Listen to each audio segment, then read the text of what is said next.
Et après 2 semaines de progression, le marché parisien perd du terrain ce lundi en baisse de 0,6%.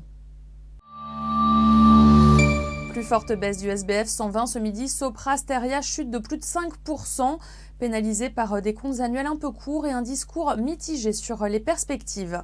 Les valeurs bancaires sont aussi à la peine alors que le sommet du G20 n'a pas débouché sur des avancées majeures. Société Générale et BNP Paribas perdent d'1,5 à 2%.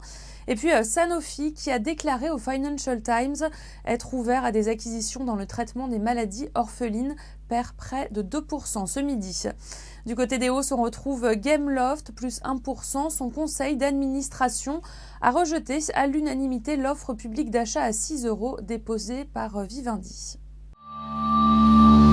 Gros rebond pour Carmat aujourd'hui qui grimpe de plus de 15% après l'annonce d'une augmentation de capital d'un montant minimum de 50 millions d'euros, entièrement souscrite par un pool d'investisseurs et les actionnaires de référence du groupe.